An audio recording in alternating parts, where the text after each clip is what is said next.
رات آ رہی تھی، بھیڑیوں کا خطرہ الگ تھا۔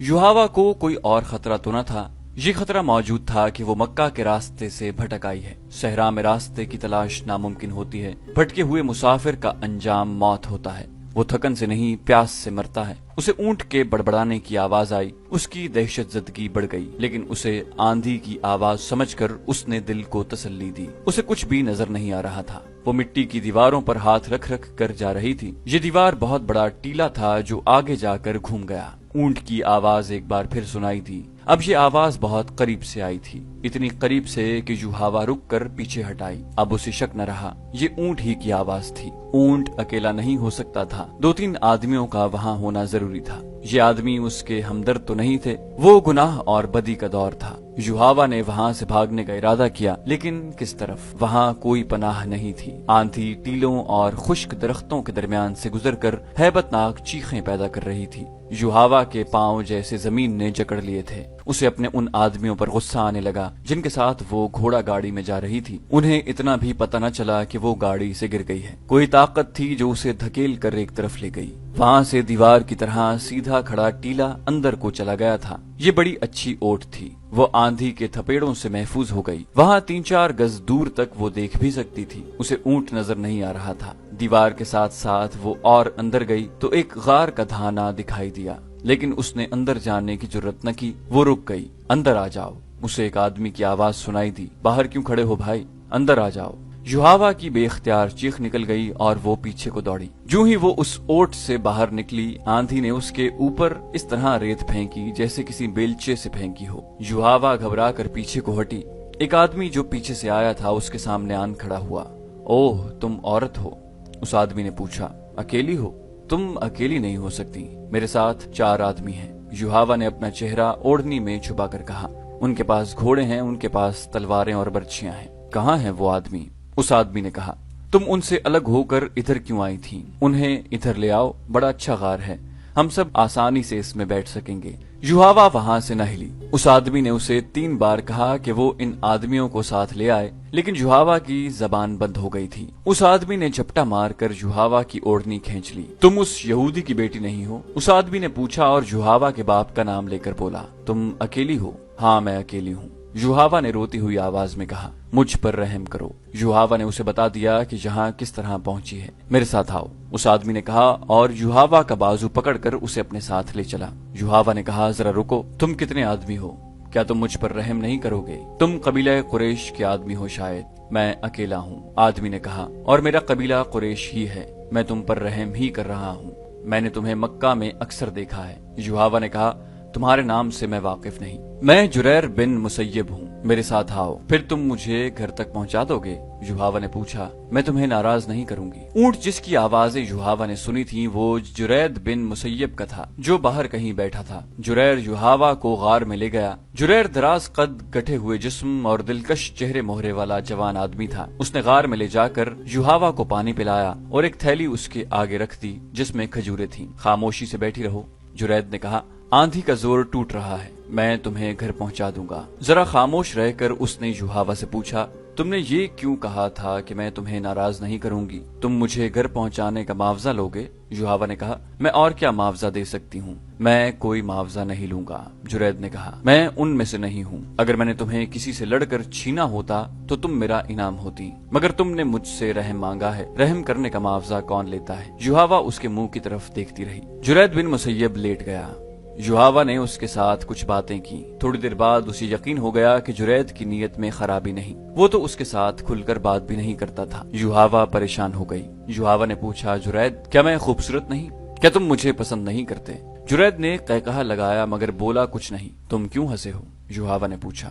میں تمہاری ہنسی سے ڈر گئی ہوں، خدا کی قسم تم بہت خوبصورت ہو۔ جرید نے کہا، تم میری پسند کی لڑکی ہو، لیکن جس طرح اور جس جگہ تم مجھے ملی ہو یہ مجھے پسند نہیں۔ میری مردانگی کو مت للکارو، تمہارا جسم مجھے بہت اچھا لگتا ہے، لیکن میرے دیوتا مجھ پر لعنت بھیجیں کہ میں نے مصیبت میں پھنسی ہوئی لڑکی کا ہاتھ پکڑا اور اس کے جسم کو اپنا انعام سمجھ لیا۔ जुरैद फिर खामोश हो गया। युहावा के दिल से खौफ निकलता चला गया और जुरैद उसे बड़ा ही खूबसूरत नजर आने लगा। मैंने जुरैद को मक्का में कई बार देखा था। युहावा ने काब बिन असद के घर में सबको ये कहानी सुनाते हुए कहा, लेकिन मैंने कभी उसकी तरफ कोई तवज्जो न दी थी। अपने कबीले में उसे कोई रुतबा या ऊंची हैसियत हासिल नहीं थी, मगर उस रोज गार में उसके पास तन्हा और बेबस बैठकर मुझे महसूस होने लगा कि ये तो ऊंची हैसियत वाले लोगों से भी ऊंचा है। आंधी का जोर टूटा तो सूरज डूब रहा था। उसने मुझे कहा, आओ चलें। मैं उसके पीछे पीछे गार से निकली। कुछ दूर उसका ऊंट टीले के साथ बैठा था। वो ऊंट पर बैठा और मुझे अपने पीछे बिठा लिया। उसके इशारे पर ऊंट चला।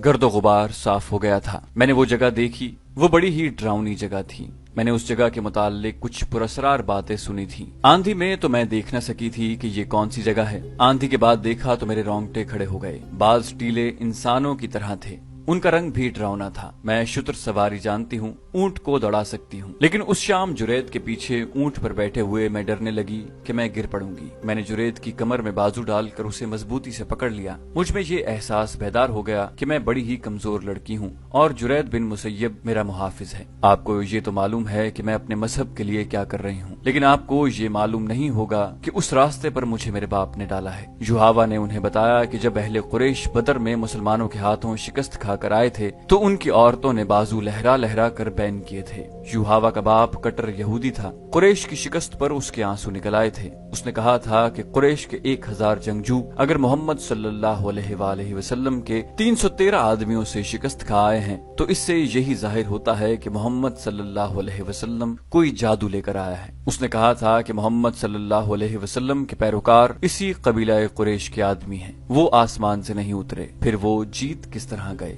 उस वक्त युहावा कमसिन थी। अगले रोज उसके बाप ने घर वालों को अपना ख्वाब सुनाया जो उसने गुज़श्ता रात देखा था। उसने देखा कि उसके हाथ में तलवार है जो खून से लाल है और उसके सामने एक आदमी जमीन पर पड़ा तड़प रहा है। उसके कपड़े खून से लाल हैं। युहावा को मालूम नहीं कि ये कौन है जिसे उसने कत्ल कर दिया है। उसे एक आवाज सुनाई देती है, ये काम तुम्हें करना है। तड़पता हुआ जख्मी मर जाता है और लाश अपने आप जमीन में गायब हो जाती है। वहाँ से एक बड़ी खूबसूरत और कमसिन लड़की उभरती है जिसके होंठों पर मुस्कुराहट है। उस पर उस ख्वाब का ऐसा असर हुआ कि वो लैस बिन मोशान के पास चला गया और उससे ख्वाब की ताबीर पूछी। लैस बिन मोशान ने उसे बताया कि वो अपनी कमसिन बेटी युहावा को इस्लाम की जड़ें काटने के लिए वक्फ कर दे। उस बूढ़े यहूदी जादूगर ने ये पेशन गोई की थी कि जिसने नबूवत का दावा किया है यानी नबी करीम सल्लल्लाहु अलैहि वसल्लम, वो इस लड़की के हाथों नाउजुबिल्लाह कत्ल होंगे या ये लड़की उनकी नबूवत के खात्मे का जरिया बनेगी। उसने युहावा के बाप से ये भी कहा था कि वो युहावा को उसके पास ले आए। युहावा को लैस बिन मोशान के हवाले कर दिया गया। मैंने उस लड़की की तरबियत की है। लैस बिन मोशान ने युहावा की बात काटते हुए कहा, खुदा यहूदा ने इसे जो हुस्न और जो जिस्म दिया है ये एक दिलकश तलवार है या इसे बड़ा मीठा जहर समझ लें। उसने कुरैश के मुसलमानों से टकराने में जो काम किया है वो तुम में से कोई नहीं कर सकता। छोटे छोटे कबीलों के सरदारों को इस लड़की ने कुरैश का इत्तेहादी और मोहम्मद सल्लल्लाहु अलैहि वसल्लम का दुश्मन बनाया है। अब इसने मोहम्मद सल्लल्लाहु अलैहि वसल्लम के नाउजुबिल्लाह कत्ल का जो इंतजाम मुझसे कराया है वो इसी से सुनो। युहावा ने सुनाया कि लैस बिन मोशान ने उसमें ऐसी जुर्रत और ऐसी अक्ल पैदा कर दी कि वो मर्दों पर अपने हुस्न का जादू चलाने की माहिर हो गई। छोटे छोटे कबीलों के सरदारों को इस लड़की ने कुरैश का इत्तेहादी और मोहम्मद सल्लल्लाहु अलैहि वसल्लम का दुश्मन बनाया है। अब इसने मोहम्मद सल्लल्लाहु अलैहि वसल्लम के कत्ल का जो इंतजाम नाउजुबिल्लाह किया है वो इसी से सुनो। युहावा ने सुनाया कि लैस बिन मोशान ने उसमें ऐसी जुर्रत और ऐसी अक्ल पैदा कर दी कि वो मर्दों पर अपने हुस्न का जादू चलाने की माहिर हो गई। हसीन लड़की होते हुए उसमें मर्दों जैसी जुर्रत आ गई, लेकिन उसका उस्ताद उसे ये न बता सका कि जिस नए अकीदे को रोकने का और जिस शख्सियत के कत्ल का उन्होंने इरादा कर रखा है वो अकीदा खुदा ने उतारा है और उस शख्सियत को खुदा ने इस अकीदे के फरोग के लिए रिसालत अता की है। युहावा की तरबियत ऐसी ही हुई कि वो अपने मजहब को दुनिया का वाहिद सच्चा मजहब समझती रही और ये न समझी कि हक परस्तों पर अल्लाह का हाथ होता है। खुदा ने उसे आंधी में तन्हा फेंक दिया, लेकिन वो खुदा का ये इशारा न समझ सकी।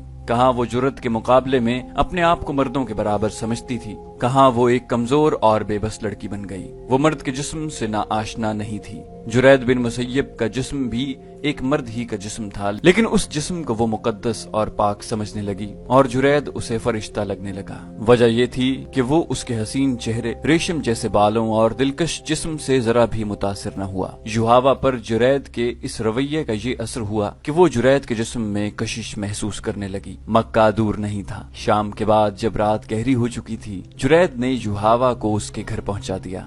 युहावा के कला नुमा मकान का दरवाजा खुला तो उसका बाप परेशान नजर आया। उसे तवक्को नहीं थी कि उसकी बेटी जिंदा वापस आ जाएगी। उन्होंने जुरैद को रोक लिया और शराब से उसकी तवाज़ो की। जुरैद जब वापस चला गया तो युहावा ने अपनी जात में खला महसूस किया। दूसरे ही रोज उसने जुरैद को पैगाम भेजा कि उसे मिले। जुरैद आ गया। ये एक जज्बाती मुलाकात थी। जुरैद ने ये मुलाकात जज्बात तक ही रखी। उसके बाद उनकी मुलाकातें होती रहीं और जुरैद के दिल में भी युहावा की मोहब्बत पैदा हो गई। ये मोहब्बत पाक रही। युहावा हैरान थी कि उसके अंदर पाकीज़ा और वालिहाना मोहब्बत के जज्बात मौजूद हैं। एक रोज जुरैद ने युहावा से पूछा कि वो उससे शादी क्यों नहीं कर लेती। युहावा ने जवाब दिया, नहीं, मैं तुम्हारे जिस्म की पूजा करती हूँ। शादी हो गई तो जज्बात मर जाएंगे। जुरैद ने उसे कहा, मेरी बेटियां हैं, बेटा कोई नहीं। मैं दूसरी शादी करना चाहता हूँ, मुझे बेटा चाहिए। युहावा सोच में पड़ गई। वो जुरैद बिन मुसय्यब की ये ख्वाहिश पूरी करना चाहती थी। उसे एक रास्ता नजर आया। हमारा एक बुजुर्ग है, लैस बिन मोशान। युहावा ने कहा, उसके पास कोई इल्म है, उसके हाथ में कोई ताकत है। मुझे उम्मीद है कि वो अपने इल्म और अमल के जोर से तुम्हें उसी बीवी से बेटा देगा। तुम मेरे साथ चलो, वो मेरा अतालीक है। जुरैद बिन मुसय्यब उसके साथ लैस बिन मोशान के पास जाने के लिए तैयार हो गया। उनकी दोस्ती दो आदमियों या दो औरतों की सूरत इख्तियार कर गई थी। वो जब इकट्ठे बैठते तो रसूल करीम सल्लल्लाहु अलैहि वसल्लम के खिलाफ बातें करते, इस्लाम के फरोग को रोकने के मंसूबे भी बनाते थे। लेकिन जुरैद मुसलमानों के खिलाफ किसी जंगी कार्रवाई में शरीक नहीं होता था। युहावा को उसकी ये बात पसंद नहीं थी। वो उसे उकसाती और भड़काती थी। मेरा मजहब तुम हो। जुरैद बिन मुसय्यब ने उसे एक रोज फैसले के लहजे में कह दिया, तुम मेरी बीवी नहीं बन सकती तो न सही, मैं तुम्हें देखे बगैर जिंदा नहीं रह सकता। मैं तुम्हें एक राज बता देती हूँ जुरैद। युहावा ने उसे कहा, मैं किसी की भी बीवी नहीं बनूंगी। मेरे बाप ने मेरी जिंदगी यहूदियत के लिए वक्फ कर दी है। लैस बिन मोशान ने मुझे ये फर्ज सौंपा है कि इस्लाम के ज्यादा से ज्यादा दुश्मन पैदा करूं। मेरे दिल में अपने मजहब के बाद सिर्फ तुम्हारी मोहब्बत है। मुझे तुम अपनी मिल्कियत समझो। एक रोज जुरैद युहावा के साथ लैस बिन मोशान से मिलने उसके पास चला गया। युहावा उसे लैस बिन मोशान के सामने ले जाने की बजाय पहले खुद अंदर गई और उसने लैस को साफ अल्फाज में बताया कि वो जुरैद को मोहब्बत का देवता समझती है। उसने लैस बिन मोशान को बताया कि जुरैद ने उसे मौत के मुंह से निकाला था। उसने लैस को बताया कि जुरैद की बेटियां हैं, बेटा एक भी नहीं। क्या आपके इल्म में इतनी ताकत है कि जुरैद की बीवी के बतन से लड़का पैदा हो? युहावा ने पूछा। क्या नहीं हो सकता? लैस बिन मोशान ने कहा, पहले मैं उसे देखूंगा, फिर मैं बता सकूंगा कि मुझे क्या करना पड़ेगा। उसे मेरे पास भेज दो। युहावा ने उसे अंदर भेज दिया और खुद बाहर खड़ी रही। बहुत सा वक्त गुजर जाने के बाद लैस बिन मोशान ने जुरैद को बाहर भेजकर युहावा को अंदर बुला लिया। जो शख्स तुम जैसी खूबसूरत और दिलकश लड़की के साथ इतना अरसा पाक मोहब्बत कर सकता है, वो बहुत ही मजबूत शख्सियत का आदमी है। लैस बिन मोशान ने कहा, या वो इस कदर कमजोर शख्सियत का हो सकता है कि तुम्हारे हुस्न का जादू अपने ऊपर तारी करके तुम्हारा गुलाम हो जाए। जुरैद मजबूत शख्सियत का आदमी है। युहावा ने कहा, जुरैद की जात बहुत कमजोर है। लैस बिन मोशान ने कहा, मैंने तुम्हारे मुतालिक उसके साथ कोई बात नहीं की। मैंने उसकी जात में उतर कर मालूम कर लिया है। ये शख्स तुम्हारे तिलिस्म का असीर है। युहावा ने कहा, मुकद्दस तालिक, आप इसके मुतालिक ऐसी बातें क्यों कर रहे हैं? मैं उसे एक बेटा देना चाहती हूँ। मुझे उसके साथ इतनी मोहब्बत है कि मैंने ये भी सोच रखा है कि मैं उसके बेटे को जन्म दूं। नहीं लड़की, बूढ़े लैस ने कहा, तुम्हारी कोख से उसका बेटा जन्म नहीं लेगा। ये शख्स जरिया बनेगा उस फर्ज का जो खुदाए यहूदा ने मुझे और तुम्हें सौंपा है। युहावा खामोशी से लैस बिन मोशान के चेहरे पर नजरें जमाए हुए थी। जिसे तुम अपनी मोहब्बत का देवता समझती हो, वो इस शख्स को कत्ल करेगा जो कहता है कि उसे खुदा ने नबुव्वत दी। लैस बिन मोशान ने कहा, जुरैद से ज्यादा मौजू आदमी और कोई नहीं होगा। क्या आप पेशनगोई कर रहे हैं? युहावा ने पूछा। ये किस तरह कत्ल करेगा? इसे मैं तैयार करूंगा। ये तैयार नहीं होगा, युहावा ने जवाब दिया। ये कहा करता है कि इसका कोई मजहब नहीं। मोहम्मद सल्लल्लाहु अलैहि वसल्लम को ये अपना दुश्मन नहीं समझता, कत्ल गारत को पसंद नहीं करता। ये सब कुछ करेगा। बूढ़े लैस ने कहा, इसके जहन पर मेरा कब्जा होगा। तुम मेरे साथ होगी। 3 روز تک یہ سورج کی روشنی نہیں دیکھ سکے گا۔ جب ہم اسے باہر نکالیں گے تو یہ ایک ہی بات کہے گا، کہاں ہے خدا کا نبی؟ وہ ہم میں سے ہے، میں اسے زندہ نہیں رہنے دوں گا۔ مقدس باپ یوحوا نے رندھیائی ہوئی آواز میں التجا کی، جرید مارا جائے گا، یہ واحد شخص ہے، خدا یہودا سے بڑھ کر محبت کے لائق کوئی نہیں۔ لیس بن موشان نے کہا، تمہیں یہ قربانی دینی ہوگی، جرید اب مکہ کو واپس نہیں جائے گا۔ پھر یوحوا بھی مکہ کو واپس نہ گئی، جرید بن مسیب بھی نہ گیا۔ بوڑھے لیس نے دونوں کو 3 دن اور 3 راتیں ایک کمرے میں بند رکھا، جرید کو اپنے سامنے بٹھا کر اس کی آنکھوں میں آنکھیں ڈال کر پھر اسے کچھ پلایا اور زیر لب کچھ بڑبڑانے لگا۔ اس نے یوحوا کو نیم برہنہ کر کے اس کے ساتھ بٹھا دیا۔ لیس یوحوا کو جو کہتا رہا وہ کرتی رہی۔ یہ ضروری نہیں کہ میں تم سب کو یہ بھی بتاؤں کہ میں نے جرید کے ذہن اور اس کی سوچوں کو کس طرح اپنے قبضے میں لیا ہے۔ لیس نے کہا، میں اسے ساتھ لایا ہوں، تم اسے خود دیکھ لو۔ لیس بن موشان نے یوحوا کو اشارہ کیا، یوحوا باہر چلی گئی اور جرید بن مسیب کو اپنے ساتھ لے آئی۔ جرید نے اندر آ کر سب کو باری باری دیکھا، وہ یہاں نہیں ہے۔ جرید نے کہا، میں اسے پہچانتا ہوں، وہ ہم میں سے ہے، وہ یہاں نہیں ہے۔ ذرا صبر کرو جرید، بوڑھے لیس نے کہا، ہم تمہیں اس تک پہنچائیں گے کل جرید بیٹھ جاؤ۔